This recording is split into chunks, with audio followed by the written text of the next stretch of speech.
friends get together so they can try things. You're invited to this podcast so that you can try things. Now we will stop singing so that we can all now try this.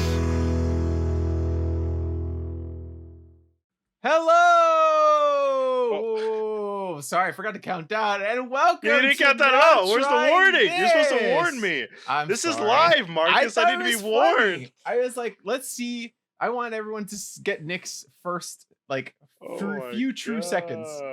Welcome to Now Try This. Nick, what is Now Try This? Now Try This is a podcast where two best friends, me, Nick, and Me, Marcus. try things. What does that mean? That means every week we challenge each other to try our favorite thing. That could be movies, that could be video games, that could be books, and then once a month we open it up to the fans.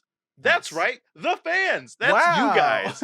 That means you guys get to vote on what we do every month.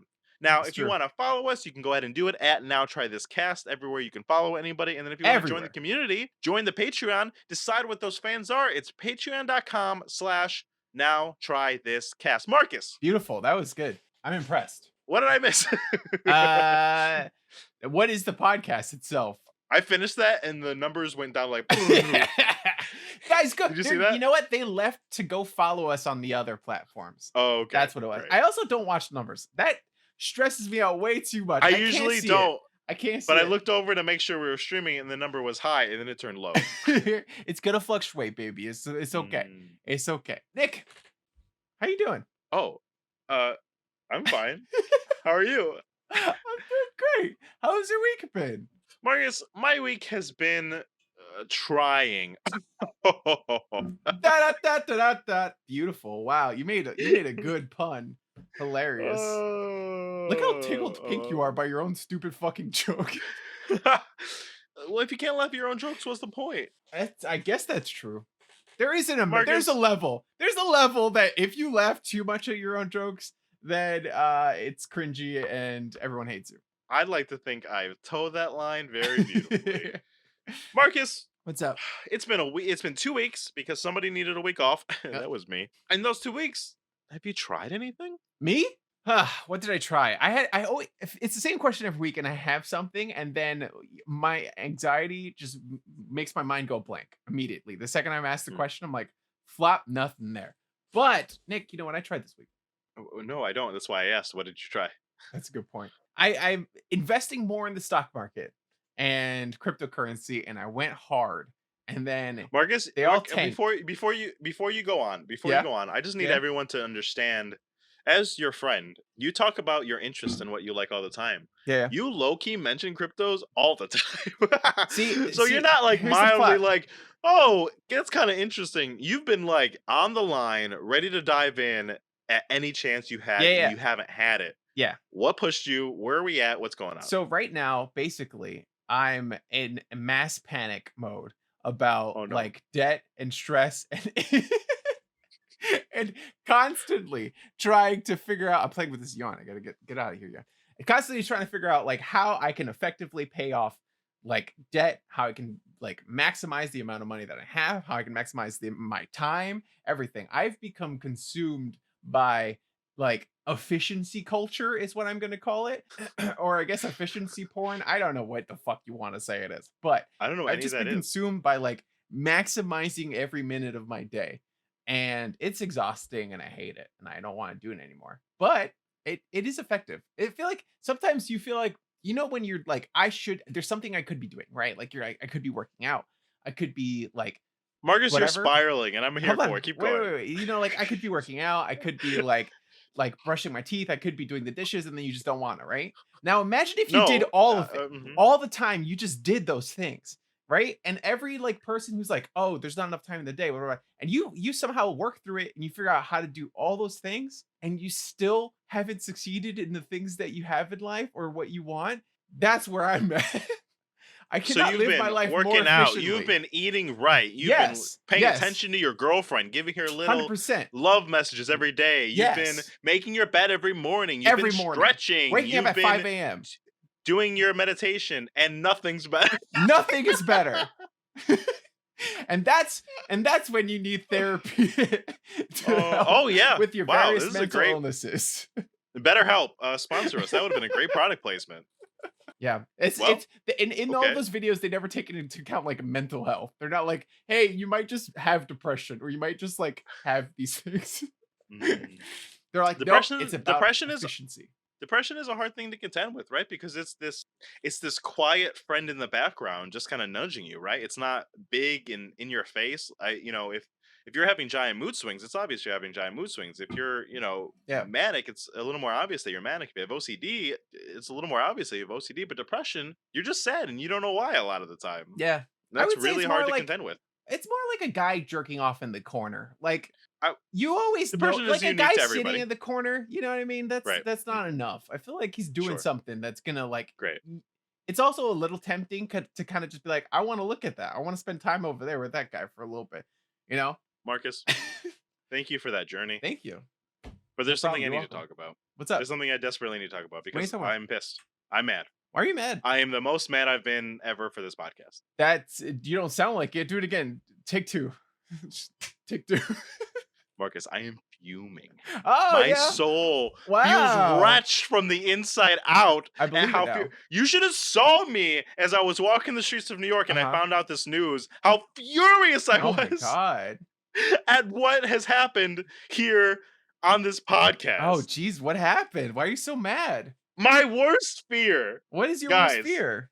I need more people to join the Patreon so I don't have to watch this fucking garbage we gotta watch next month. I'm Which is excited the next for it. episode, by the way. Yes. Marcus, what's next episode Next gonna be? episode, we are watching. What is it called? Simon Deadly Conjuring? Lessons. Deadly Lessons. AKA The Legend of Simon Conjurer. Yep. It's been voted by a patron every single month that the Patreon has been up. They've been really, really trying to make this happen, and this month they finally did it. Marcus, I love you, brother. Yeah. Okay? I want that to be super clear. Okay, Like cool, Matthew, cool. that's my Yeah, fucking yeah. boy. I love Uh-huh. that guy. It's not like we're the closest of friends and everything checking, but when we do, I feel like kindred spirits, You love him to death, so he's important to me. We've made connections as we fucking, we used to work together, Mhm. we played D&D together. I like that guy a lot, right? Mhm. I'm Yeah, rooting yeah. for him. Yeah, for sure. I'm not fucking rooting for him anymore. I fucking hate this guy. I hate everything he stands for because this movie looks like the worst thing It looks pretty bad. It doesn't look It looks bad pretty like, bad. oh, Psycho Gorman, I'm just gonna pop off about what I feel about this movie. It looks like it's gonna be torture. It looks like it's Yeah. gonna be pain. Yeah. And guys, if that's something you're into, tune in next Thursday, twitch.tv/Nowtr this cast at 8 p.m. Eastern Standard Time, while we talk about Deadly Lessons, aka The Legend of Simon Conjurer. Guys, we are trying to, speaking of Twitch, we're trying to get to Twitch affiliate status.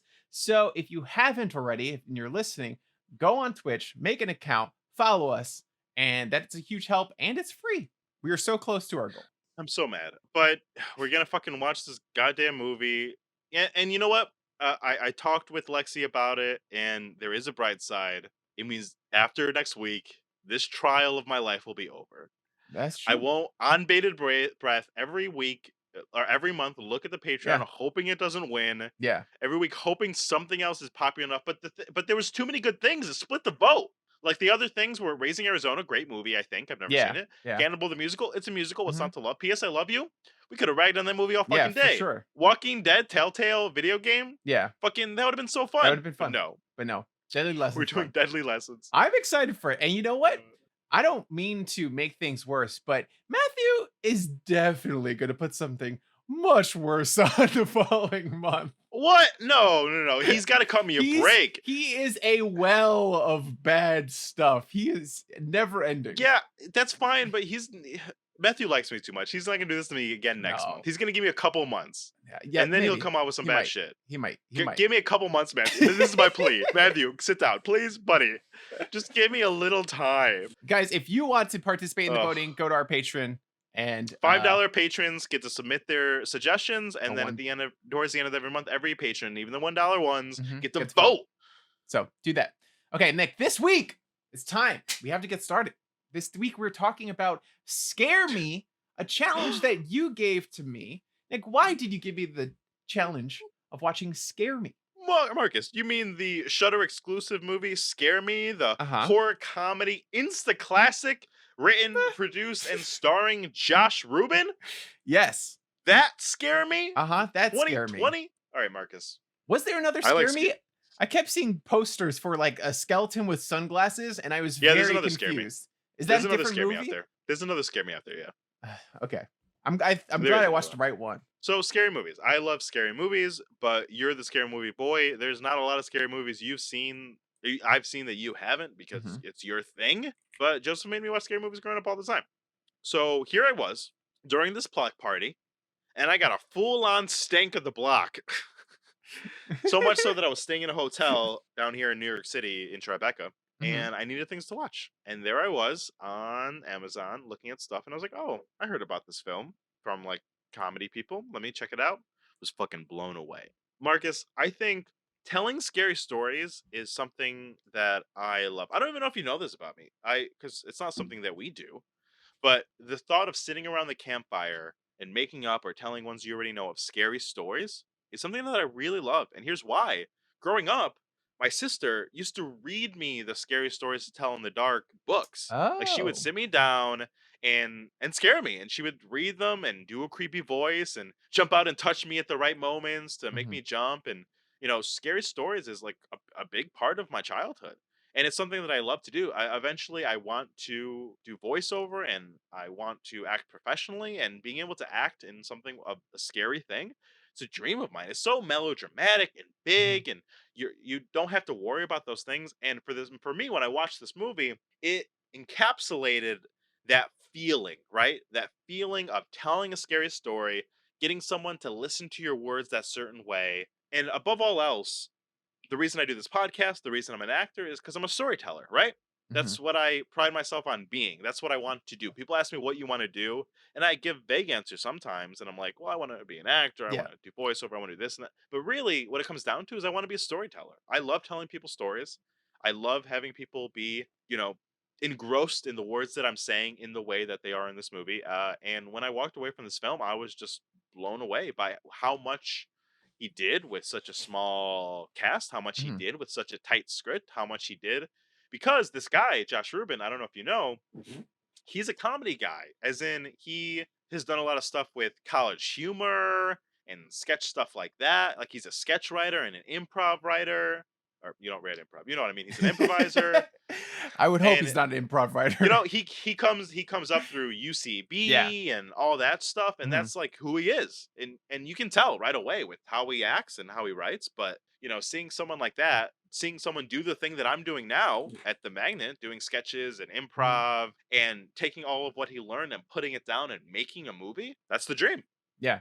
I could see that. I watching this movie, I won't get into too much right now, but watching this movie, I saw so much of why you like the movie. We do this a lot. We've been doing this for a long time now, and there aren't a lot of times where I'm like, "Oh, I 100% this is a Nick movie." You know, like there's like, "Oh, this is a good movie," or this is a movie like, "Oh, he likes rom-coms. I could see why he likes this." But this was like a Nick movie. I was like, "This is like it's almost so spot on Nick that I was like, it I would understand if he was offended if I didn't like it. You know what I mean? You know when something is so like kind of your jam that you're like, oh no, please, please like Marcus, it because it's me a little bit.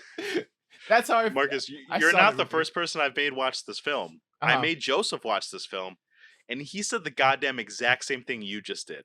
And then I just made huh. and then I just made Lexi watch the film, Yeah. as in I made her watch it so she could watch the stream tonight. Yeah. Yeah.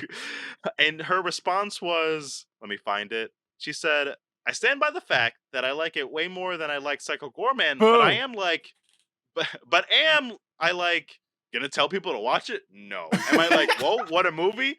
Also no. But I can't see how someone who likes these types of movie would enjoy it. Yep. So, That's funny. you know, Everyone's on the same page. I think. everyone's on. You know what? Honestly, it brings me so much joy. I mean, it would bring me more joy if everyone just fucking loved the movie. But it Yeah. brings me so much joy that people get. You know what? You're always searching for people to get you, right? 100%. And I Yeah. feel very blessed. I feel super blessed because I have you. I just got Lexi. I got Joseph, Yeah. and you are all people who like I know even when I'm having a bad day, if I'm not being my best as a friend or as a person, I know you guys get me. You Mhm. know? Yeah. And a lot of people don't have that. You talk to random people about their friendships and their relationships, and some of them don't have people that just like get them. They still cry alone at night because nobody understands them. That is And I very and and bleak I, and very and sad I still reality. cry alone at night, but I know I could pick up the phone, I could call you, Yeah. barely explain why I'm crying, and you would know. And Yeah, you would yeah. get it. I get that. And that's super special. It So the is fact that you nice. see this in the movie about me and Wow. about that, oh, what a nice Way gesture. to make this such a genuine, overly sincere moment. Great, now shit on my movie. Also, shout out to Dash9442 for donating $1 to the chat. Guys, if you want to donate, there's a Yay! donate button. You can donate while watching. We appreciate It's it. there. Helps us Just out a click lot. it. Just Click, click click, it. click. Okay. Clickety clack. So this movie, as you said earlier, was written, directed, and starred in Starring. by Josh Ruben, who I actually Hmm. know from what's that game show? Game Changer on College Humor. And I Oh saw yeah, him. Game Changer. Yeah, he was Love in a Game Changer. really, really funny episode where they had to do sound effects for animals. If you're, And he was like a pro. it was hilarious, guys. The premise of funny. the show is they don't know the rules. The contestants don't know the rules of the show, so they go on and they have to figure out the rules of the show in order to win the game. So in this one, they had to do sound effects, and it was very, very funny. There's a part one, it's just 2 parts to it, and I highly recommend you go check it out and watch that. I love the fact that there's 2 parts because they didn't know and they came in for the second episode and they all their old points showed up and they were like, "Oh, we're still playing the same game." Yeah, it was very, very good. Yeah. Oh, you linked to it in the chat? I did. Nice. That was quick, Lincoln. That was good.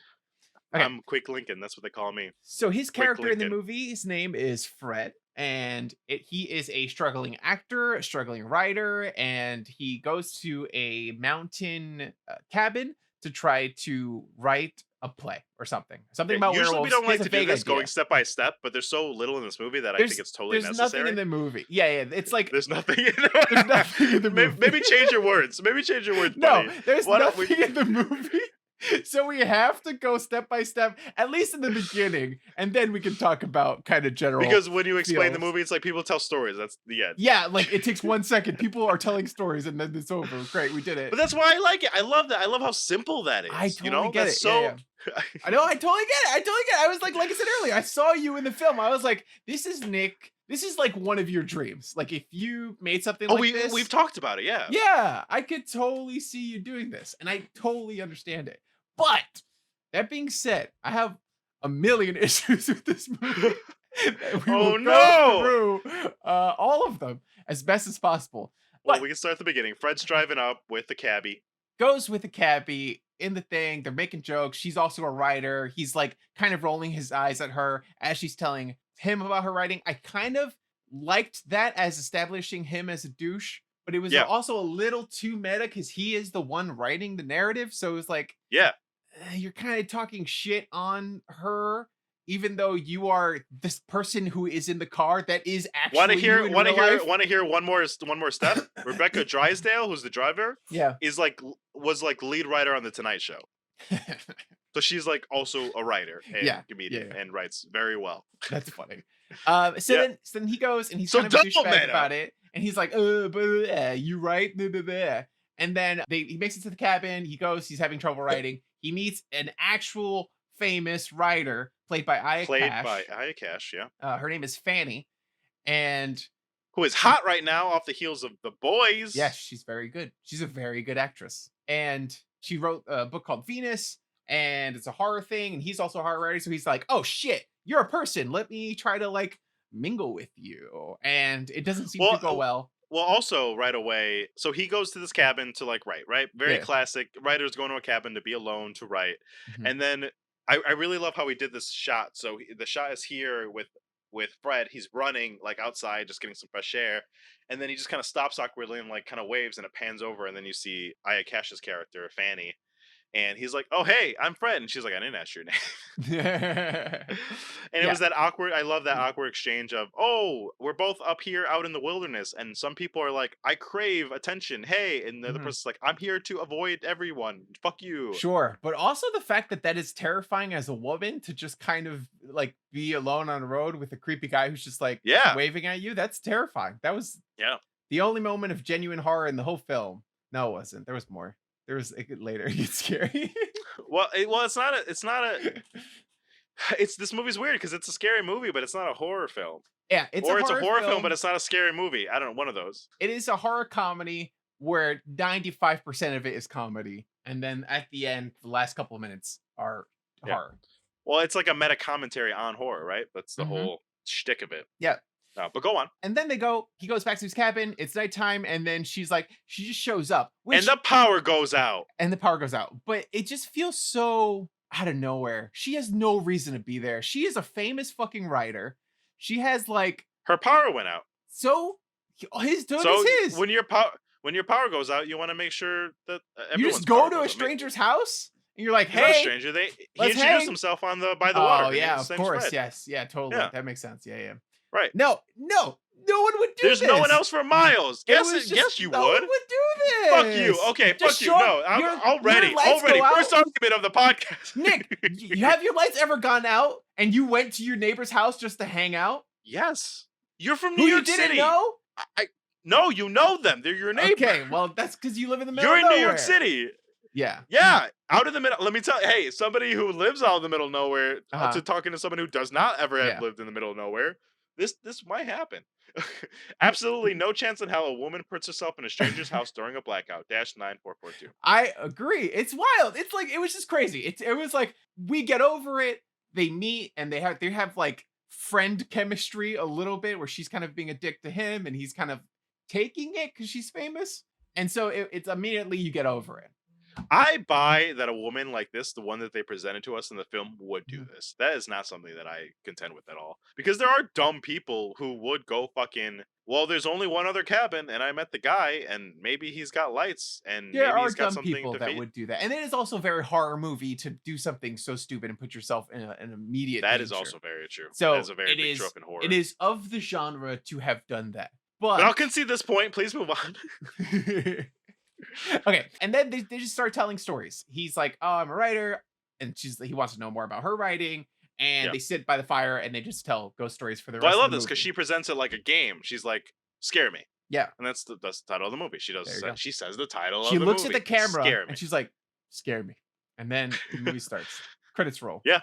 But they start telling scary stories, and he starts telling a story about a werewolf because she's like, "What are you working on?" And he's talking about the werewolf thing, and then she makes him do voices and makes him do characters and sound effects and all this stuff, and to bring the story alive. And then slowly, the film uses some like effects to kind of bring it to life. Like they'll change voices. They showed the hand of the werewolf coming through the doorway and things like that to kind of like add to the story that they tell.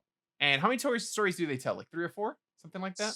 5 or 6. Okay, so they tell a couple stories Werewolf, throughout the whole thing. the old lady, the troll. They told Venus, this concert. 5 or 6. Okay, but yeah, so there's an amount of stories. They go through all of them, and then there's varying degrees of effects in place. I liked one story more than all of the rest because I feel like they put, I don't know, it was cohesive in a fun way. But the rest of them were interesting until they weren't.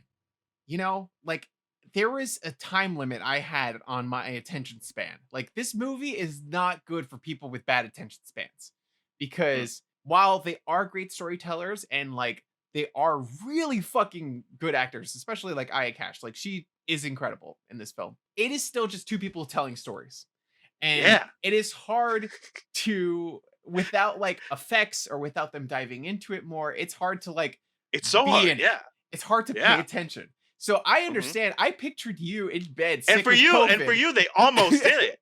So imagine how I felt. I had to go back a lot because I was like, my eyes would. I never watched a movie has never transported me somewhere else like this movie has. Not in the way that you're thinking through storytelling, but in the way that I've glazed over and my mind was gone. It was like elsewhere, and I was just thinking about other shit, and I was like, no, focus. This is for the podcast. And I have to go back, watch a little bit more, and like, but I found myself doing that a lot, and it was like, it felt. I never. Not many times in this podcast have I had to like force myself to be like fucking like the scene in Clockwork Orange and just have my eyes fucking open like that watching the movie the whole time. But I did it. I watched this movie and I'm proud of myself. So there's a lot of things I have to say to response to everything you just said. Okay. I'm going to start with, I think I mean, first, I think it's hard because I felt similarly when I had to watch Psycho Gorman. It's hard Yeah, to watch things for the show, right? Like if you had just come across this on a Friday night when you felt like really watching a movie and that you randomly heard about, maybe it would have been different. I disagree, but I would But say for me, it's never but been a problem watching stuff for the show.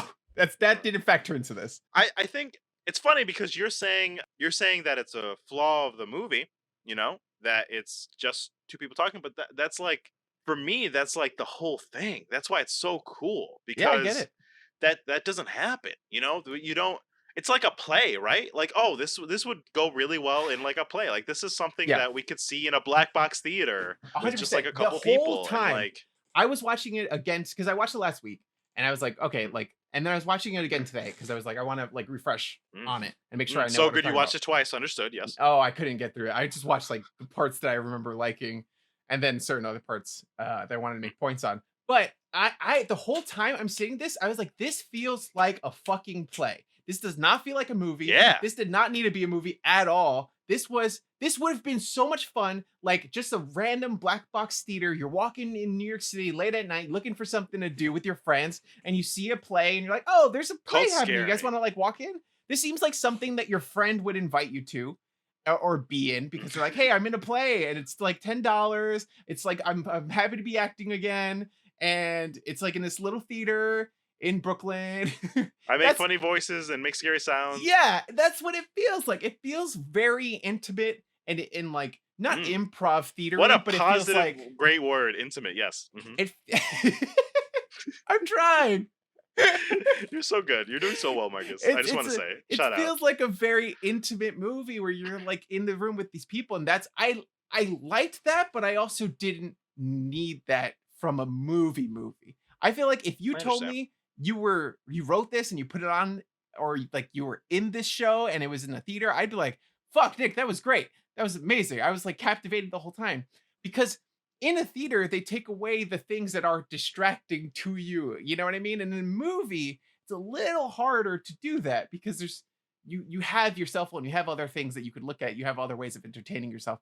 But when you're in a theater, So you're in a strange. play, there are only the elements, the only the actors, only what they can present to you on the stage, and only what they can do with their body, especially in like a black box setting or a smaller theater. So in a movie like Buried, right? Did you see that Buried with Ryan Reynolds? No. Well, the whole movie is him in a box. Like he got buried alive, and it's him like Yeah, on the yeah, phone, yeah. like trying to. Or a movie like what's another one of these kinds of movies? I don't know. Do you always feel this way when it's like a small, intimate, play like movie? Like, have you ever watched a No, Neil LeBlanc I, like movie that was a play or I something I like feel that? like I've seen movies that have been plays, and those have been fine because they usually use. That's my thing. I think those things use the fact that it is a movie and they use the medium well. And I don't Mm, know if this necessarily did that. I don't think it used the that's fair. medium to the maximum capacity. Like if we in the stories slowly like went into sort of like a drunken history thing where like you know how they're talking Oh, over the sure. stories and then you see Yeah. the actors acting them out. If they did that, I feel like that would have been a lot more captivating, would have been interesting. The stories themselves are good. This guy writes several good stories that are like funny and entertaining and interesting And to the watch. And dialogue's fun and quick and the nice. dialogue is fun and the acting is great, like I said earlier. But it's just missing the elements that make it need to be a movie. It's almost as if the fact that they had a small budget and it was impressive what they did with it is like an I'm sorry, that was Psycho Gorman. What I mean to say is Yeah, Psycho Gorman was that was the whole impressive as joke. fuck. Do you see that? What they made with that? Look, if you want to compare the two, go ahead. Because Psycho Gorman was like, yes, this if this guy wrote Psycho Gorman would have been better. I'll be Oh my god. So that would have been fucking great. That would have been such a good fucking but because movie. he captures dialogue well, he just good job. But I do feel like the creativity aspects were there in some ways, but weren't in others. I feel like I think he. Okay, go go ahead. ahead. No, no, finish. I was gonna say I feel like this felt like an actor's movie. Like it felt like Oh yeah. a movie by actors for actors in a way that as someone not in the world, I couldn't find myself to be You're so close to drawn the world. into. I get it, but I'm You're s- not. Like you know how I feel I get about it. No, you're right. some people in the You're world, you're you right. know? And I think that's what it is. Like it felt like an actor showcase. It was like I want to it felt like him being like, I want to show what I can do. I'm trying to find the budget, but I can't. Here's the thing, though. Here's the thing. Like, this budget was totally smaller than Psycho Gorman, right? Because this is why I like this movie. Because this is the pinnacle of what someone can do with this, right? But Like, but they was this didn't budget do. that's true. But No, was no, this but budget like what? small before, or because you don't need anything to do this? This was like a $10 movie, other than paying That's what high I'm saying. cash. That's what I'm saying. That's what I'm saying. That's what I'm saying. It feels to me like the top tier of what I could do. Like, I could go call up my actor buddies of mine, write a script, find somebody that was pretty good at filming, and put it on at someone's. And we rent out an Airbnb and we film for like a week. And I feel like we could get this film. So right? you're saying If that you it- could do this? No. If everything was like peak, right? If I was Uh-huh. at the peak of if I got friends that were at their peak, like, Mhm. but that thing that I'm describing is something that people in my community do all the time, right? Yeah. I've done it. Yeah. You've seen me do it. You've seen things I've made, trying to do it, Yeah. trying to be like this, trying to do what I can to get up to that level. And for me, when I watch this, it feels like that with someone getting it at the top. It doesn't feel like a Jordan Peele movie. It feels like a Magnet Improv UCB group put something together and fucking nailed it. Yeah, and got there. I see that You know? 100%. I agree with you 100% Yeah. on that. Like Yeah, I but feel like, I all your points are they make sense to me, but Yeah. I put it in such a different category in my head. I think it's us. I feel like we see it the same way, but I think Mhm. it appeals to you, whereas the same wow, kind yeah. of thing doesn't appeal to me necessarily, just because I'm not in That's the a world. good reason. Like Yeah. like I said, like I agree with you 100%. This does feel like an intimate, like black box kind of play, and that's cool. But I'm not But that's watching not a what you wanna play, do on and your that's not what I Saturday want night. to do. Yeah, exactly. Yeah, I understand. You I know? get it. Whereas you're like, That fuck makes- yeah, that this makes is the total sense peak. to me. This is my friends. This guy. This feels like something that's I achievable. know. I've seen this guy on YouTube videos. I've seen him in 100%, yeah. sketches, and and he wrote this, and he did it, and he's directing it. Like, he's doing it. Yeah. You know, It's also like a I get little that. aspirational for you, right? Like you're involved Oh, in the yeah, world. totally. You're following a lot of the same tracks. You have a lot of the same goals as this guy. Like, There is a path that I could do this. yeah, There there's is a part path of you. that I write something or am be friends with somebody that makes a movie or something, and I get here. Yeah, there's a party that watches this, and you're like, okay, like I could maybe do this. I could see myself doing this, and because of that, though, it's also like speaks to you in a different way because it's also like becomes a little bit of a goal, or it becomes something for you to like pocket and be like, this is something that I could achieve too. I need to talk to the fans for a second, guys. I need you to all to fucking give kudos to Marcus because he did not like this film, but he's fucking sitting here and going beat by beat, pulling it apart, trying to figure out and understand me on a fundamental level. And honestly, it makes me want to fucking cry because this guy is so fucking sweet. Because he understands this isn't like Psycho Gorman. Psycho Gorman was a fun schlocky thing that was dumb that he laughed at, that he kind of liked, and he wanted me to maybe laugh, and I didn't, and it was no big deal. But he sees that when I watch this film, it's like important to me and like who I am. And he's fucking sitting here fucking trying to explain that to you guys.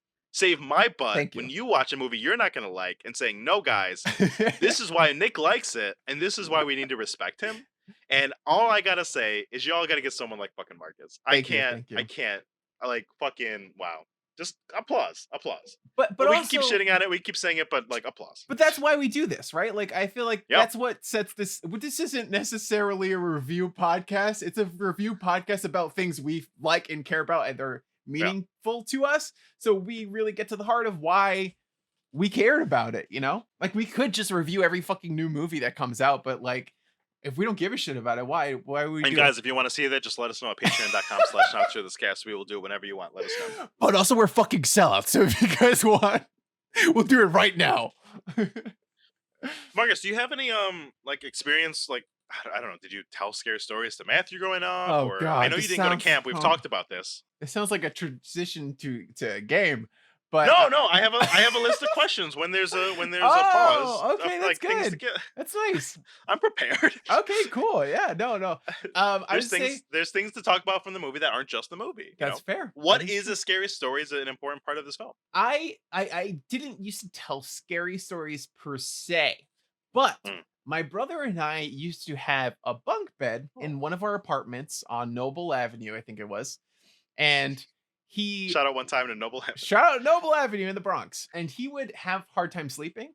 So Mm. sometimes he would ask me to tell him stories, like from underneath the bunk bed. I was on the bottom, he was Aw. on the top. So I was looking at him, but he couldn't see that I was looking at him. I was looking through the bars. So I would tell him a story, and I would have to I made it up every night. And I tried to make up a new one. He didn't want me to read to Aw. him. He didn't want any of that stuff. He wanted me to tell him a story. And Well, Marcus, I it did. sounds like you have a little experience telling scary stories. So let's see how you do tonight. Roll the clip. Ah, God damn it. Now try this trivia. Now try this trivia. Now trivia. Now trivia. Now trivia this.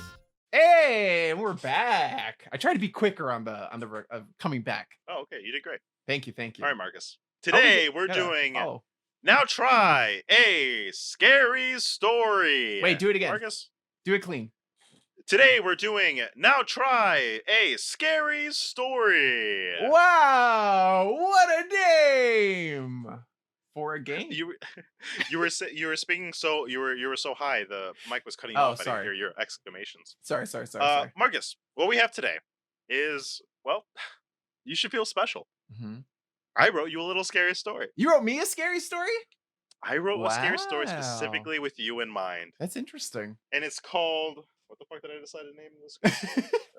Please, sir, more horror. Oh, I like that. I thought And you I- were gonna make ahead. me tell a story. Like I try to think about what the I game put you might so be. in the spot. I put you so on the spot so many times last couple weeks. 100%. I figured, but you're not completely off the hook. So I wrote you a okay. scary story. Okay. It's in 7 parts. After each part, I want you to try to guess and figure out where the story is going to go. So write the scary story, and Okay. you get a point if you're close, and if you don't get a point. Okay. There's a okay. possibility of 6 points. I got this. And if you impress me, maybe there's bonus points. I don't know. I'm gonna get Whatever. all the points. Just letting Well, you know. now. anyway, Bonus. are and you ready to otherwise. hear your special tailored scary story? I Please, am sir. ready. More horror. This Okay. is gonna be spooky. Tuck yourself in because we're about to get fucking voiceover fucking horror story, Nick. You ready? Yeah, let's go. Okay. Ready for a scary story. It was dark. Penelope didn't like a single light on while we slept, which always made it feel as though the sun had lost the war by the time night fell. While Penelope dreamt of landscapes and snowfalls, I had nightmares. I willed my eyes shut and reached for my wife, trying to steal a bit of her slumber, but when I reached out, I felt nothing. Nothing but empty covers and a cold pillow. Penny? My voice echoed out without a response. She couldn't have just gone to the bathroom. I've been lying here awake this whole time. As I sat up and tried to adjust my eyes to the darkness, I was caught off guard. It was not pitch black anymore. There was a red light radiating out from underneath the doorway. Oh. Marcus. Nick, I'm gonna I don't want to interrupt your flow, but sometimes I do feel like I'm gonna comment on some of the You can, this is your time. You can say anything you want with your time. No. I might interrupt you next time to comment on things. You won't be able to interrupt me next time. Okay, but because he go ahead. reached out to grab her sleep. Great line. Great. Oh, Fantastic thanks. Thanks. work. But also the fact that it was a That's not physical what I thought you were reaching gonna out is kind of scary. What was he gonna do to her? Just grab her. Like you never reach out and like cuddle with Darren if you're like having it. You just reach out and like roll no, over. because she's gonna kick me. Oh, she's one of those. One of those, yeah. That's fair. Yeah. That's fair. Marcus, where's the story going? Okay. Now remember, there's 7 parts, so there's build up. It's a slow progression. You know these stories. We're not going to get to it right away, but what's going to happen next? What's happening for good old main character 1 that doesn't have a name? Main It's in first character person. 1, I know. What's his name? Kyle. All right, Kyle. What's happening with Kyle and Penny over here? Kyle, she got up and he forgot that he installed Google Lights and that she changed them to red so that way they don't affect her eyes as much as she makes her way to the bath. And that's what the red light is. Or no, he's in bed, right? He said he was in bed. He didn't fall asleep in the office and the red light is the exit sign. That's kind of what's happening. Yeah. Wait, the exit sign? Well, it's not an exit sign. There's just a red light radiating out. Oh, okay. But he's not at the He office. doesn't know what it is. He's at He's in home. his bed. Okay. Marcus, it's not fair that only I get to read you a scary story, so I asked Uh-huh. for a little help from my friends. Oh. Next part of the story is going to be read by Tori Smith. I rubbed my eyes 3 times, guessing my Interesting. insomnia was playing a trick on me, and each time I looked back at the door, I saw the same red glow. Before I could decide what to do, the door flung open. Penelope was standing there with a can of Diet Coke. What? I was thirsty. When we were back in bed, Penelope rolled towards me as if to ask a question, but turned her back to me, only saying, "You shouldn't rub your eyes. It turns things red." I reached out again in the darkness, but again she was not there, and again as I looked towards the door, the red light met my sight with the same dull crimson glow it showed me before. This time I went to the door and reached for the handle. It was hot. Oh. Wow. All right, Marcus. Wait, who that's was the that? second- That was Tori Smith. Shout out at Worldwide Blonde. Shout out to Worldwide Blind, Tori Smith. What do you think of the story so far? He's rubbing his eyes. It was just Penelope in the doorway, but then she disappeared again. The red glows black, and when he touched the door handle, it was hot. What's happening, Mark? I'm gonna say it's probably a Home Alone gag. You know where he put the hot thing on the handle so that way he would burn his hand so the intruder couldn't get in. I think Macaulay Culkin is in the house playing some games on people. That's my guess. This is a Home Alone situation. Is that your final guess? Let's see. Hot doorknob is not okay. Let me access my horror movie knowledge. Right? Yeah, Marcus, you know Okay. horror movies. Hot doorknob. Where am I going? And you know me. Okay. I wrote this. It's not a Where are we ghost going? because ghosts are cold, famously, right? So we're not looking for a ghost kind of deal. The devil. The devil's hot. It could be the devil, but that seems too big. That's too big. That's too big. Too big. We're We're only on part 3. Yeah. The devil's too big. What does he want with Kyle? Nothing. Okay. This doesn't have anything to do with Kyle. Kyle's a boring guy. But you know who it is? I'm thinking 2 people. 1, Sasquatch. Okay. Everyone knows he's got hot hands. All that fur, it makes your hands hot as fuck. Okay. So he's trying to open the doorknob. He jiggled it. The friction and the natural heat of the big foot's hands made it hot. Or other theory, Shrek. Swamps are famously hot. Also, Marcus, big hands, big hot hands. You don't have any points yet, but let's see if maybe you'll get one this time. Okay. Oh, and also, I couldn't just let Tori have the fun. This is brought to you by another friend. Oh, look at it. I don't like you having friends. We're going to talk about that. Oh, When I opened the door, Zach! there was nothing on the other side. It's just a dark hallway, same as it should be. And I walked towards the stairs. They were the same as they should be, but when I walked down the stairs, nothing was as it should be. The house looked aged. The place seemed older, as if years had gone by, and the floor was muddy, as if a swamp had leaked in through the side door. And then there was the noise.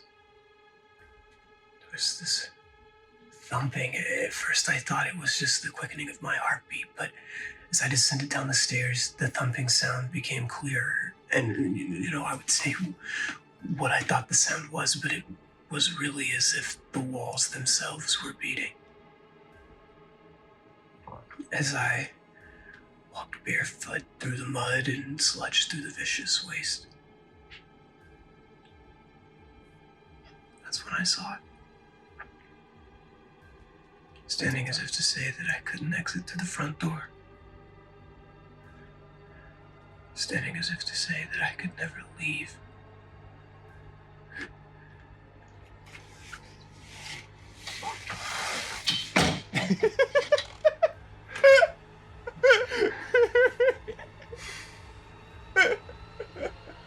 Oh, no. Wow. Oh no! Oh, shout out Kyle's to in for Zach. some I miss trouble. him. See his Shout face out reminded me of to Zach Bryant good memories. for helping us out with that. Thank you so much. What an actor. Good. That was good. I mean, hey, very talented people you've gotten to be on this, but I still don't know what's going on, so they're not good enough, is what I have to say. And I blame their acting. That's what it was. Yeah, it wasn't my writing. It was definitely their performance. It I was can't. not I mean, me. I have nothing deterring me from my Shrek theory. Okay. Is this the way we're gonna stay, or No. maybe... Okay. I think this is pandemic related. I think this is all quarantine. Because Okay. of the swamp, you think the muddiness has to do with a metaphor for the germs and Wait, did he say swamp? yeah. The whole floor was muddy as if a swamp had. I see Shrek. I'm sticking with Shrek. It's Shrek. The red light was God, I don't know what the red light was. He has do not cross, like beware of ogre sign. That's red. Well, Marcus, let's find out. It's not Shrek. Like, yeah, but I only have the 2 friends, so I could. It's just kidding. I have tons of friends. Here's another one. Hold on. Let me see if I can make this bigger, if that affects anything. Oh, another friend. There, standing in my way, was a man I had never seen. He was taller than me, with broader muscles and swayed with drunken stupor. It was Santa. Oh, Not the kind with a jolly belly and a hoeing laugh, but the kind you might see at a bar on Christmas Eve. Loose-fitting clothes with a dirty Santa hat. He only stared at me. Who are you? Where's my wife? Far off. My voice was hoarse, as if I had not spoken for years. Santa smiled back, glaring his toothy maw at me with too much satisfaction. Santa bent down and scooped up some of the goopy ground. He played with it between his fingers. Why is moving it back muddy? and forth. He never took his eyes off of me. Do you know what color Santa bleeds? He said with a whisper as he placed the ooze into his mouth. I opened mine to respond, but nothing came out. I suddenly tasted the sludge under my tongue. I reached up to pull it out, to free myself, but he was faster than me. Oh my God. That was great. Shout out to Aaron Gold. Oh my God. Oh man, Aaron Gold. what a Wow. delivery. The Santa voice got me. That was great. You can I'm in follow it. him at, hey, I'm- it's Aaron Gold. Wow. What? Nick- Whoa, Santa! So I don't know what's going on. Nick, I mean, like earlier you were saying that this movie felt like something that you could do. I'm a believer now. This was great. This is good stuff. I see it now. I see the talent. I see the capability. And you I'm see the in it. friendship. Also, as a horror fan, I'm gonna say this right now. There are too many Santa-based horror movies. I get it. You want the juxtaposition of jolly and scary, but stop it. We're done. Can I be honest? There's enough. Can I be honest? Yeah. The Santa wasn't my idea, it was Lexi's. So you Props to Lexi. Thank you for contributing that. I wasn't far off with Shrek. A happy large creature. Yeah. You know what? I'll give you a point. I'll give you 1 point. Because it's probably the only one you'll get today. You got 1 point. Okay. Where are we going from here? Okay, now that he knows it's Santa. Okay, Santa said something about missing wife. No, Kyle said, hey, where's my missing wife? Kyle said, hey, where's my wife? And Santa picked up the thing and said, do you know what color Santa bleeds? Yeah. Yeah. Why would he say that? I don't know. What color does Santa bleed? The same color as the light? Wait, but why would Santa offer up his blood? Is he gonna cut himself? I think Santa's gonna kill himself. Because he's tired of being Santa Claus, and we're working under the Santa Claus rules, where if you kill Santa, you become Santa. So he's gonna make this man kill him so he can stop being Santa. Okay. Well, That's my guess. Well, here's the thing. There's just there's 3 parts left, but all joking aside, I did have to. I didn't let people know fast enough. I do have to do these last ones by myself. Just kidding. Here's another friend. I knew it. Too many friends. I woke up, hearing the same wall beating thud, thud, thud. But this time I was on my back, covered in mud. I sat up, and I looked around. I was still in my home, but it was different again. This time, it looked like before I bought it. Memorabilia adorned the walls, and display cases overflowed. Apparently, a famous magician had lived here. He was world-renowned for his exploits, but I never paid it any mind. I didn't believe in magic. The thud, thud, thud was getting louder. It began to sound like applause. I got up. And there, in what was once my living room, was him, the magician, performing for a room full of people. He was sawing someone in half. But something must have been wrong because blood was spilling out onto the carpet, dyeing it red. The person was screaming, begging for him to stop. Hey! I yelled. Everything stopped. The applause, the sawing, the screaming. Every person's eyes fell on me.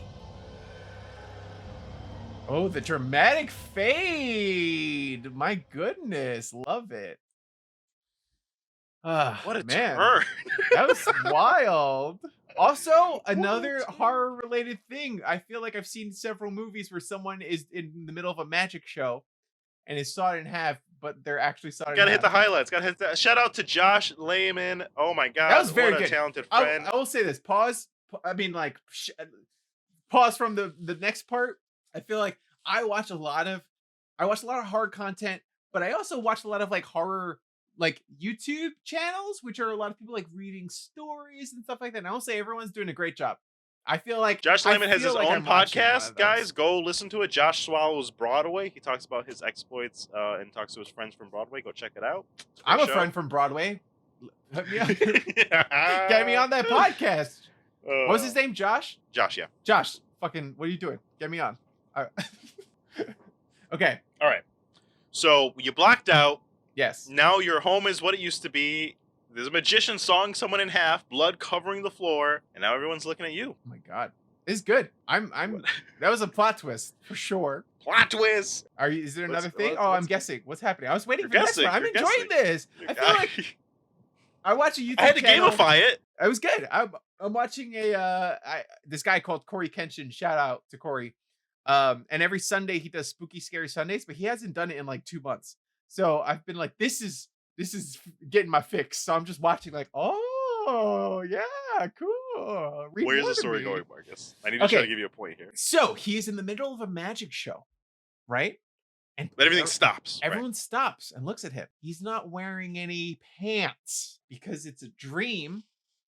Okay. And in dreams, you're not wearing pants. And That's also the he end has of- a boner. That's my guess. All right. No How is that? bit. This How's is it the no last. pants? This is the Oh, last friend. Okay. This is the last friend. I did leave the last one for myself, so this is the last Okay. friend. Here we go. I don't know what I was supposed to do, but what I did do was run. My muddy feet slapped on the floor as I ran out the door. The house's red glow dimmed as I ran through the streets trying to escape this nightmare. I was unsure how far I'd run, but my legs were beginning to ache, so I stopped. And slip, slap, slump. The sound of my feet were not alone. Oh, I turned shit. behind me, and there, right behind me, was Penny. Though it wasn't mud that was caked onto her feet. It was the blood that was rushing from the gaping wound where the magician had just stopped short. Penny, thank God, I said as I reached out. But something was wrong. Penny let out a horrifying screech, unlike any sound I'd ever heard. She Good. charged towards me. As Penelope chased me into the woods, I wondered if maybe I did rub my eyes one too many times. Wow. It's Penny. And that's why kids don't do drugs. That's why. That's the takeaway. Oh, I'm shrinking your thing. Ooh, sure. Back to normal size, Nick. There you go. Well, it wasn't what you guessed. It wasn't. He was indeed wearing pants. He was wearing pants. He ran away in the. Shout out to mud. Ro Rovito at @Ro_Rovito. They fucking nailed it. They are very talented. Good. Thank That you was so good. much, bro. Yeah, I like the scream. I That was almost all them. added my own scream. I wrote it in Mhm. and I gave it to Ro specifically because I knew they would fucking nail it. What a scary scream.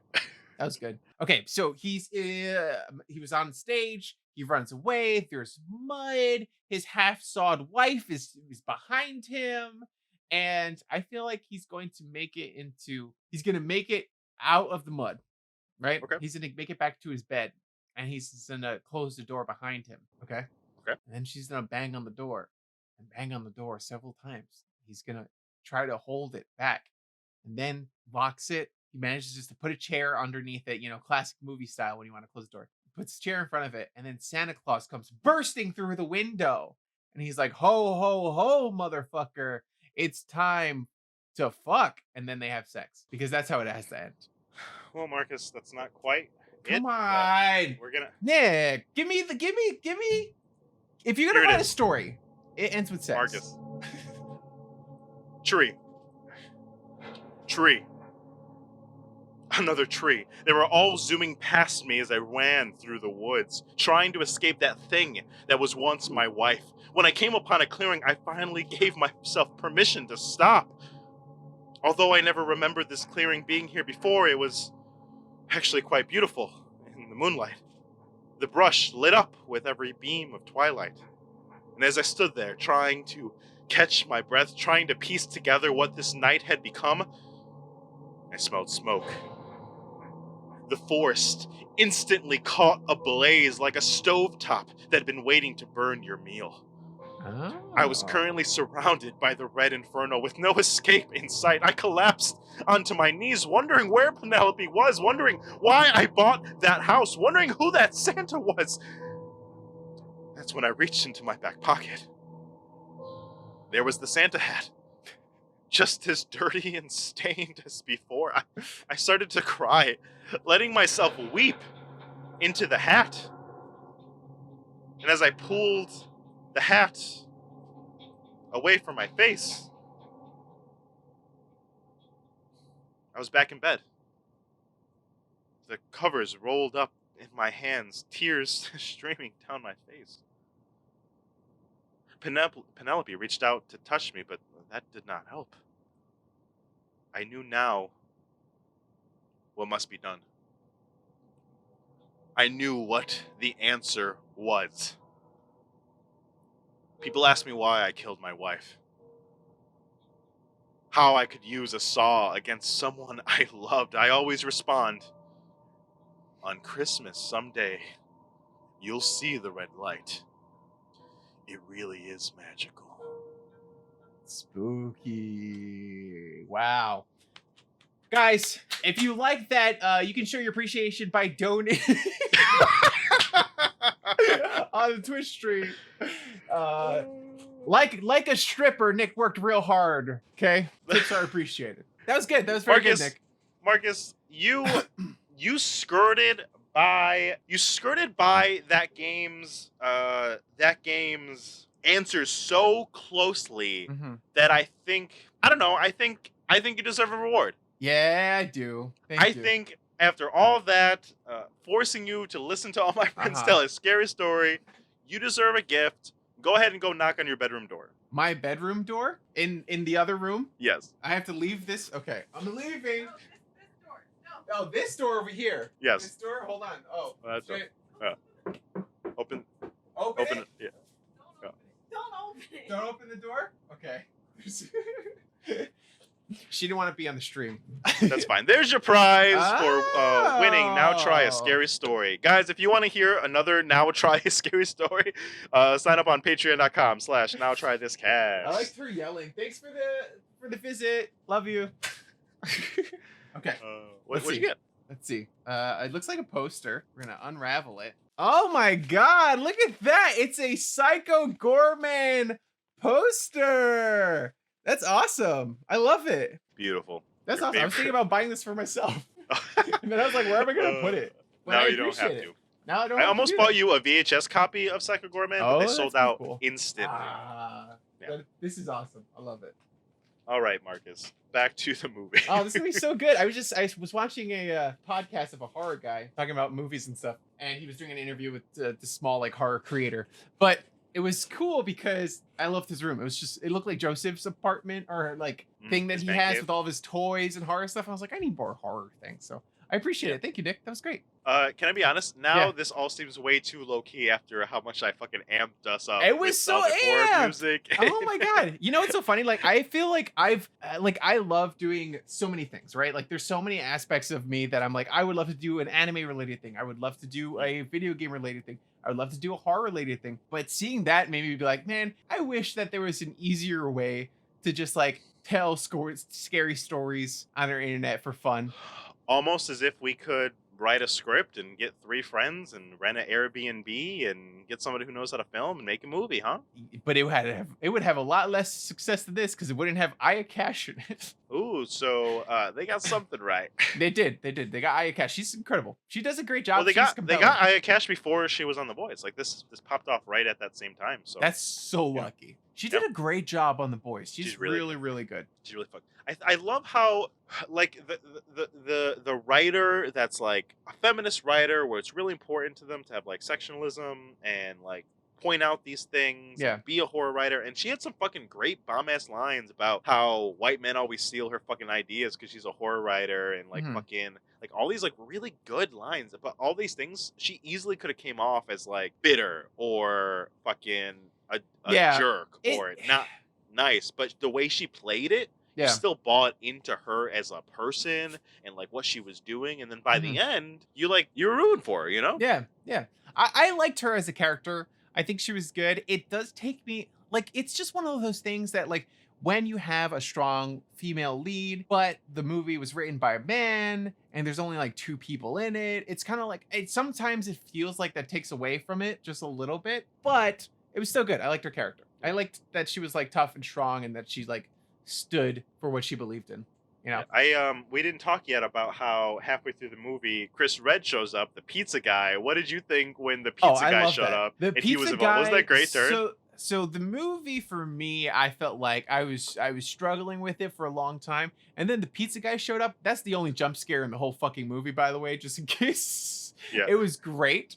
It was done well, and then the movie just got elevated. I was like, great. Fuck yeah, action, something's happening. And it was fun. I liked him a lot. I liked the stories told that from that together. point really like high octane. Oh yeah, it was like really high octane after that point too. Yeah, there's my favorite story I mentioned earlier was the American Idol story. I just liked it a lot. Yeah, I felt like that's the one that they took you out of the moment. They took you out of the room the most in that story, which is just what I wanted more of. I just wanted more like transformation. I wanted to escape and like not be in the cabin with them, and like not that's the only moment where for like a second I like forgot I was in the cabin with them, you know. And I feel like that's the point of the whole thing, right? Like how powerful storytelling is, how great it is. I feel like they could have really used, like I said earlier, used the medium a bit more to tell that kind of story. That's fair. I like how it ramped up to that moment. Yeah. I personally like that, but I hear what you're saying.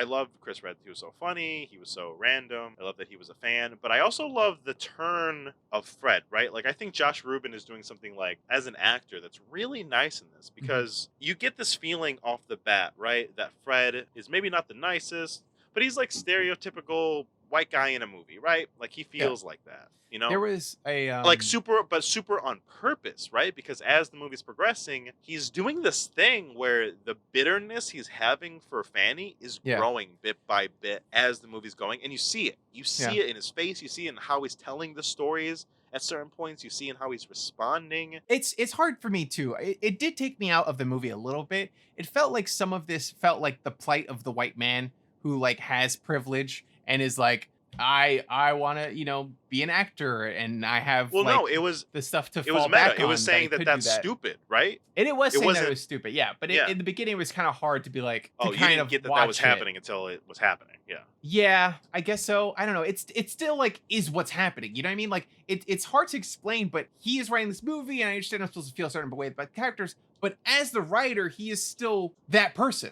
You know, like he is not the main character of the movie. He's commenting on it, right? I guess so, but in a way that feels like he doesn't get it. You know what I mean? Disagree. I just flat out disagree with you. I think he gets it. I think he gets it, or else he wouldn't include the lines of what Fanny's saying. He wouldn't include the descent of Fred. He wouldn't include the turn at the end. Yeah. He wouldn't include how you're supposed to fall in love with the delivery guy, with Carlos, and Fred doesn't like him. They wouldn't do those things, They would have more people on his side. If he had a veil over his eyes about the fact that the plight of the white man is a stupid trope and it's done and there is no plight of the white man. Then I don't think he would make the choices he was making. I get that. That's what I think. Something about it just felt. The whole movie had a little bit of a tone of like, look how great I am. And I don't know if that's just because he was so involved in all the parts of it. And that's just kind of like me seeing one person's vision, like most things like have a lot of eyes on it, have a whole team working on shit. You're not really getting one person's distilled vision as much as you are when they are acting in it, when they are directing it, and they are writing in it. So I don't know. Normally, I don't know. Normally, I would agree with you. I feel like I've made that same point about things, but Yeah. I feel like when I watched this film, I saw in how small in scope it is. To me, it feels more humble than that. It doesn't feel grand and it doesn't feel braggy. It feels like I'm just telling a story with my friends, and it's kind of dumb, right? What we're I can doing see right now that. is kind of dumb, and we're showing that, right? Mhm. I think it probably feels that way to you the same way, like if you go to an improv show, it could feel that way for you. Yeah. Even though everyone on Yeah. stage can be being 100% sincere, you know. I think to do something like they're doing, to do improv, to do this kind of comedy, you have to go on stage and put yourself out there a very certain way. And sometimes, if you're not a part of it, it could come off the way you're saying. That's Yeah, just yeah. what I'm guessing of Yeah, why yeah, it came yeah. off so I think differently for the two of us. I think that's Because what it I didn't is. get that at all. I got humility and you got hubris. You know. Yeah, I can see that because I feel So like strange. you relate to it, right? Like there's that Yeah. that like we said earlier with this whole movie, like there's just something missing for me that because I can't relate to what it's like. Like the process of the movie is very evident in this film. Like the plight of like the writer himself, Josh, and like what he's kind of going through and what the kind of Yeah. stories he wants to tell. Like you can see him trying in this film, and I feel like that is something I guess we can all relate to, but specifically to acting, specifically to writing, specifically like putting yourself out there so much. I feel like you can empathize a lot more with that than I necessarily can. So to me, sometimes it feels like, okay, like, what are you really trying to say here? What's the point of this? You know, whereas you're like, no, I get it. Like he's just having fun. He wants to be with his friends. I think there's also an aspect of it where drawing the eye towards what you're doing, I think works for some people and doesn't work for some. But for me, seeing these situations where, I don't know, when Fanny told him he's doing a bad job storytelling wise, right? Like that's a self-reflection, right? That's commentary on, I'm sure that line is in the film because he wrote a line and there wasn't enough detail, right? He wrote a line and it wasn't good enough, and and it got called the fact of being a writer and trying to nail it and wanting to be a writer and not quite nailing it is just something that But it's hard. I see it. Yeah, I feel like it's hard for me to find the disconnect between like where the character ends and where the writer ends. Like That's what I like about it. I get that. I can get that. But for me, because I don't like him so much, like I liked this guy before I watched this movie. I was like, oh, he was so funny in that thing. I'm excited to see what he made. And then watching this, I was like, it was hard for me to separate like where the character that he wrote oversexed with the writer himself. Like, what is the overlap of those two things? And should I not like this person? Is he writing a story about himself and like maybe the like bad parts of how he feels and how it could potentially turn out if he let it snowball, which is interesting, but I don't know. It feels like the character, not the actor, that the character is a white man failing in a white man's world. You know what I mean? And that he's having to deal with that odd struggle. And I don't know.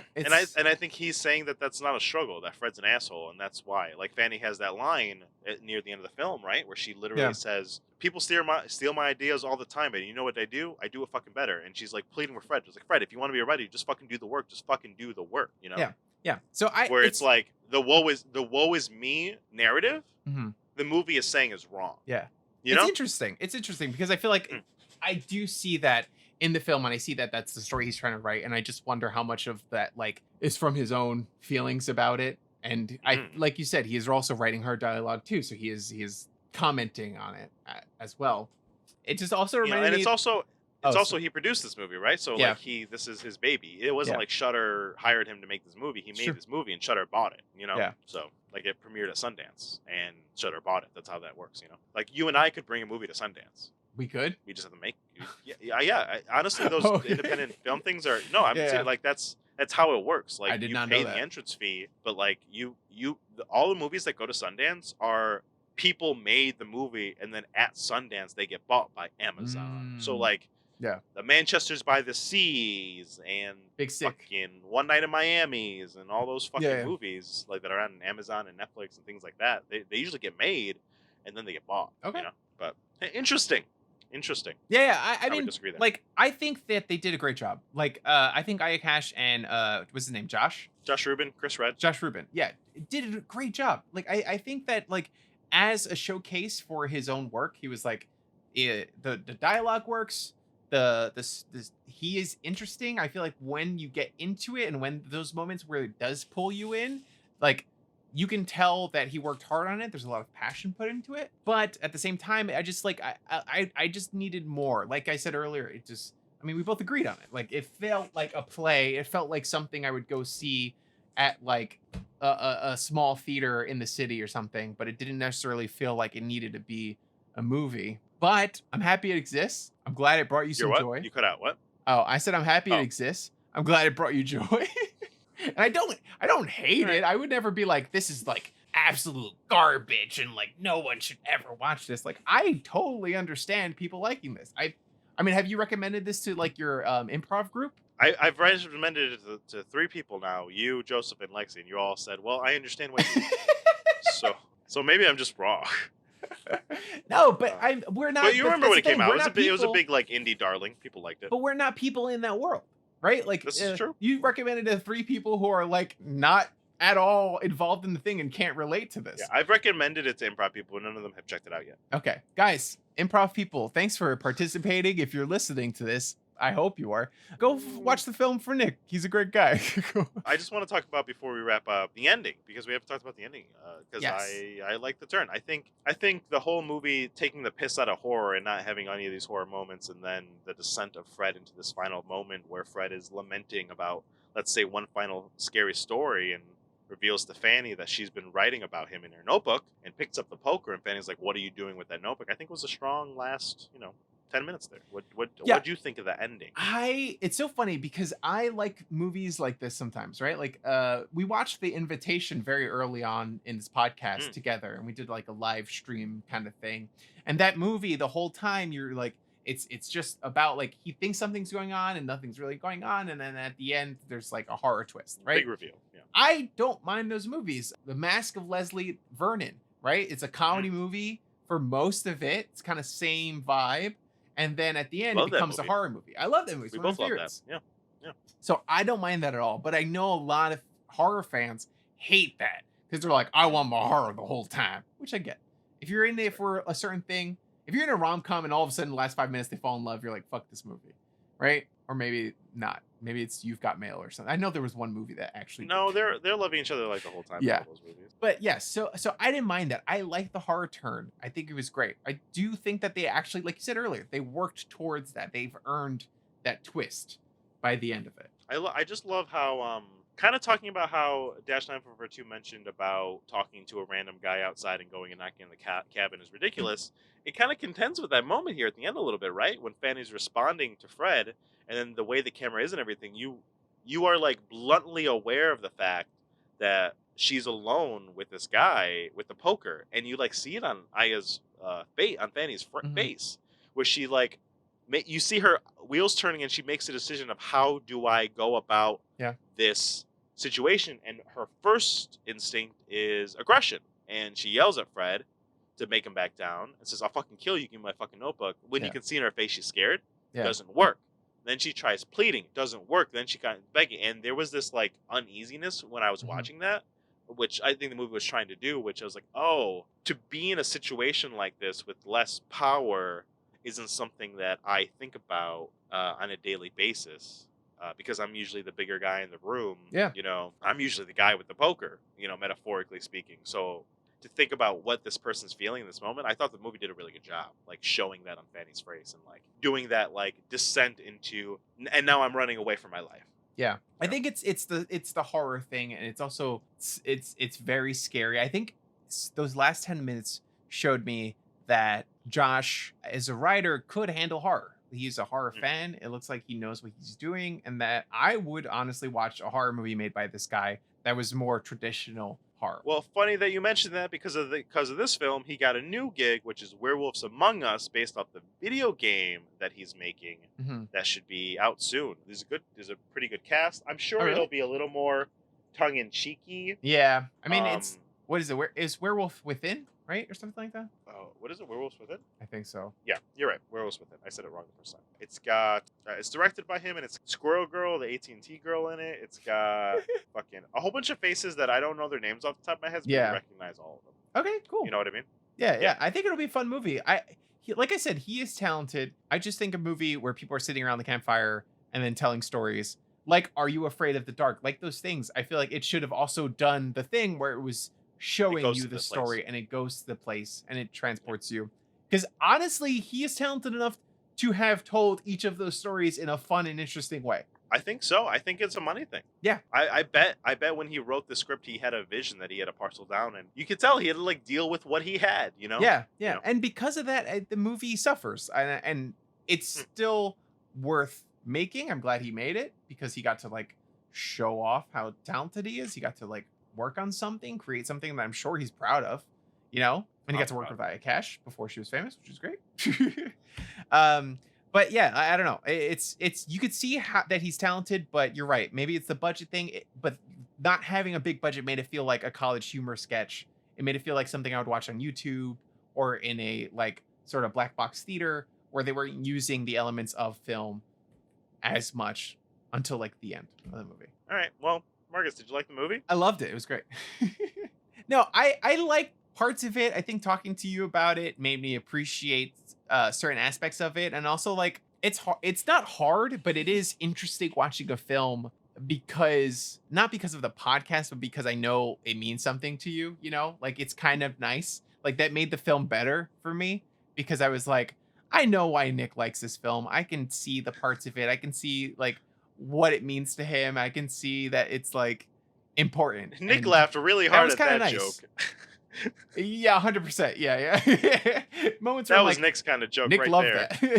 that. But like the same thing with Psycho Gorman. Like you're like watching, you're like, oh, okay, this is Marcus's like kind of humor. You know, like he understand. Like I get why he likes this thing. Okay. Would you recommend this film? I would recommend this film. Yeah. I would recommend this film to people who are writers, actors. I think if someone asks what you do and you have to go, I'm an actor, I'm a writer, like if you have to do that thing that he does in the beginning, then you can relate to him very well. And this movie is for you and you should watch it. I did that to Lexi like 2 days ago when we were having a conversation about the future. It's hard because it's true. Like you are the thing that you're doing. Doesn't matter if you're getting paid for it. Doesn't matter if you're a professional. Like if you are trying, you are that thing. You are a writer. You are an actor. You're whatever. We are podcasters. We are podcasters. Whether or not we have success, who fucking cares? We are doing the thing. We are the thing. And lastly, would you watch more films by Josh Ruben? Yeah, I'm excited for Werewolves Within. I want to check it out. I want to see what that's about. I think he has like a good sense of humor. I think watching his like college humor stuff and seeing him as a person, he's just a naturally funny guy. And Yeah. I think he could handle a dark comedy with a bigger budget very well. Worlds Within, to me, looks a little bit like Fargo meets The Walking Dead or something like that. Yeah, well, I mean, with more comedy. Because the whole like concept of there's a monster among us, like it's been done. Like The Thing famously is probably the most famous movie that does that. That plus comedy I feel like could work really well. I've never seen The Thing. That's very good. That's I don't what know if it holds up. I haven't watched it recently. I might watch it again. A lot of people, it's their favorite and they stick by it. I have to check it out. Guys, if you want to watch us do The Thing, patreon.com/NotTryThisCast. But unfortunately, you weren't fast enough for March challenge because next week on twitch.tv/NowTryThisCast, we are doing Deadly Lessons, aka The Legend of Simon Conjurer. Nice. Wow. Guys, that was exciting because I feel like it's been on the list for a long time, and I felt bad for my brother. I was like, come on. I do not feel bad for your brother. There was a lot of options this month too. I'm excited. I want this to keep growing. Lexi put in P.S. I love you, and she's pissed it didn't get picked. Did you vote for that also? What did you vote for? I voted for that. She's my girlfriend. Oh, sorry, Darren. I don't vote for the things that you put up all the time. I do sometimes when I want to watch it. Well, honestly, you've never seen P.S. I Love You, I don't think. Have you? I have not watched it. Yeah, and I didn't like it. You didn't like it? It's one of the few famous rom-coms that I'm like, terrible, trash. And it's Lexi's favorite. And man. Yeah, she almost broke up with me on the spot. Oh, wow. That's Yeah. scary. So honestly, I feel like revisiting that one might be really it might fun. be. So I hope it might be helpful for your I relationship. hope that one too. gets suggested again because that would Okay. be fun. Okay. But in the meantime, everybody, you follow us at Now Try This Cast. You join the Patreon community at patreon.com/NowTryThisCast. Join the conversation, and we'll see you next time. Okay, guys. Thank you so much for watching. Like Nick said, follow us everywhere and go out there and try some things. Good night, everybody. Sweet dreams. Sweet dreams, sweet prince. Nick, you gotta wave. Wave harder. Bye. Wave better. There you go. Two friends get together so they can try things. Yell about it, it's podcast so that you can try things. Valley will stop singing so that we can all now try this. Right. Yeah. Did you hear the music I was playing? No, I didn't. All right, maybe they did. No, I didn't hear the music. Oh, they did because you're listening to me on Discord. Oh, Fuck. I need Wait. you to watch the stream and not watch the Discord. I Listen can to the play Discord. music through the stream. You can't hear anything, can you? I can't hear anything. Why didn't you say something? It's not just you. The stream's that way too. Okay. Lexi texted me. I was waiting. Damn it. I was like, oh, you were so confident that it was working. Maybe you knew something. So I was like, I think I know what maybe. happened now. I think I know what happened now. Okay, you start figured it over. out? You watched the stream? Wow. Yeah. Take. playing Listen Listen to the stream. Let me know if you Okay. hear it. Wait, no, I got to You turn hear on it? the stream again. I closed it, Nick. Come on. Why would you close the stream? Marcus, you're ruining it. Ah. This is how pod guys technical difficulties. Hold on. Fine, I'll let it all out in post. I don't hear anything on the stream. Fuck. How are you getting my audio? Through Discord? I'm getting your audio through OBS. Oh, Ninja? through Discord. I'm Oh, getting your audio through fuck. Discord, but